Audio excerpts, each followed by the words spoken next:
story. Now, I know some of you might say, well, I would never. Okay, well, this is a married couple. A true story. They are experienced leaders, Christian ministers in their church. They're not pastors, but, they're in leadership.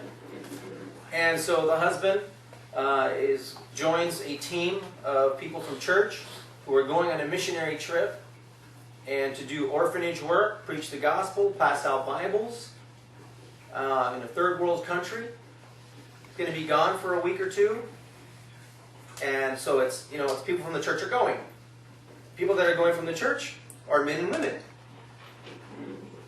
This particular guy, his wife can't go because they've got kids and school, and so the wife's like, you go, honey, represent the family, go with the church, go with the people that are going, and I'll see you when you get back, and I'll keep you in prayer.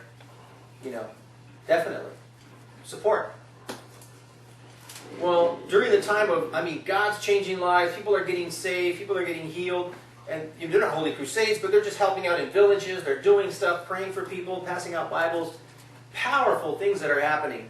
And they're experiencing like they're eating food that's weird, they have to drink bottled water, they have to watch when they take showers, it's very uncomfortable, the living conditions, so it's missionary work, but the reward is there, and they're being blessed, and the people are being blessed.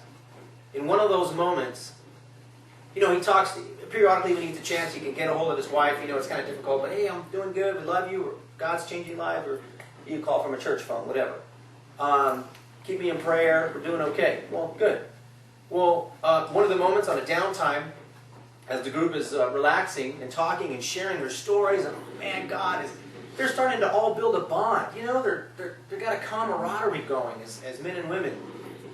And one guy's talking and it's all sitting together, one of the girls puts her hand on his hand in the group. And excited, like, wow, isn't it awesome? He was like, they were all talking about God and Jesus as a group, and it caught him by surprise. He didn't expect that. He loves his wife, he loves God, he loves his family.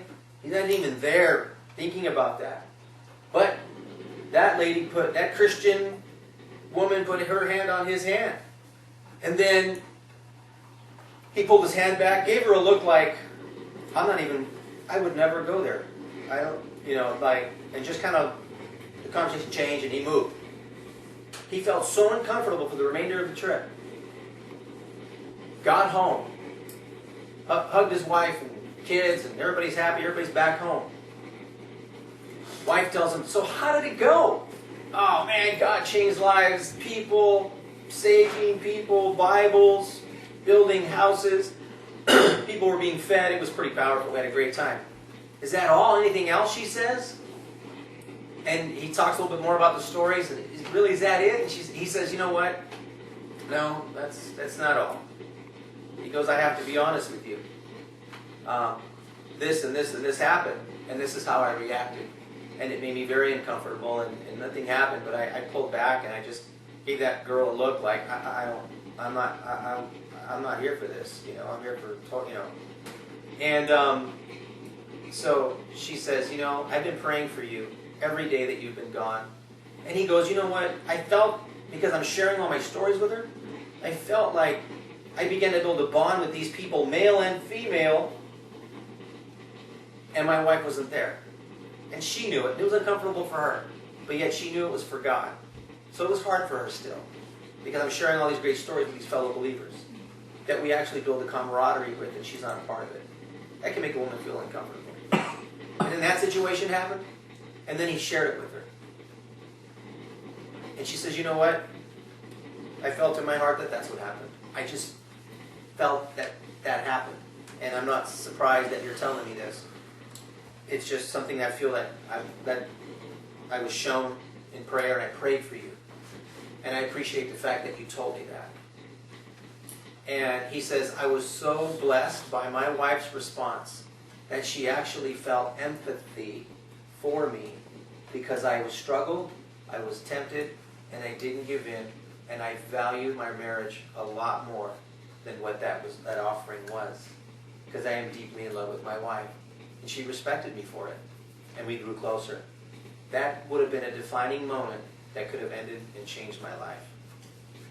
But it helped her to understand what I go through, and she was there for me, even in spirit. And for some of us, we might even say to ourselves, I would never tell my spouse that. You're talking about World War III.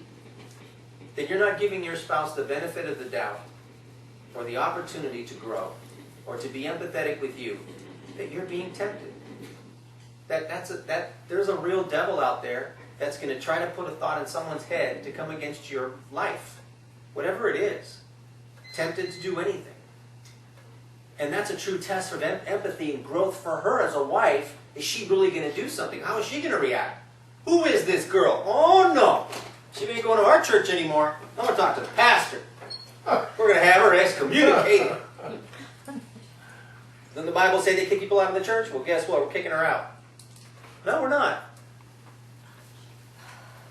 Because he's home with his wife, whom he loves. And you have to really think about being empathetic for your spouse that's going through things. That's putting yourself in their shoes. That's being there for them. Because especially women, not picking on you, but women have an intuition. And they know when their guy's going through something. And they know when he's not doing good. And they know, women, that their husband's doing dirt. And so God will just put it on her, and she'll come and say, what's going on? Are you okay? I'm fine. I'm good. Why? What's the matter? And give her the opportunity to be empathetic and nurturing as God made her for you. So she can grow. Sure, it's going to be hard. Sure, it's going to be difficult. But she needs to be given that opportunity to grow and to prove herself to you. And if she doesn't pass the test and goes the other direction, then you pray for her. And you don't stop trying. You don't give up. Because that person, your spouse, is human. Your wife is not Supergirl. She's going to hurt. But you're also going to be there for her too and say, see? Why do I even tell you? I knew exactly you were going to act like that. I got you all figured out. That's why I don't talk to you. Because that's how you act. Forget it. I should have zipped it up. Would have been fine without it. Nothing happened, right? I'm still here. That's hard. So there's a challenge, women, to be mature. Even when I don't feel like it. To be God's woman. Even when I know I have a right. You have every right as a woman, and dignified and integrity, and to say what you really want to say. But then you're going to say, what would God want me to say? How would God want me to nourish this point? Be empathetic when my husband's being weak. When he's exposing himself and showing a soft side or a weakness about him. Are you going to take advantage of it? Or are you going to cherish that and take care of him at that moment? That's hard. I'm not saying it's easy. But I've done both. We've done both. I kind of like the better one. She's my mature woman of God that comforts me when I'm going through it. And I'm vulnerable and exposed, and she sees my cocoa on my side, and she doesn't pour alcohol. You won't do that again, will you? I don't think so. Turn around. You know, you're doing this to him. I'm sorry. You know, it's like... So I'm not gonna... I don't want you guys to get to a point in your marriage where you feel you can't talk. And you're not given the opportunity to be empathetic. Because empathy will cause your marriage to grow. It'll keep you guys close.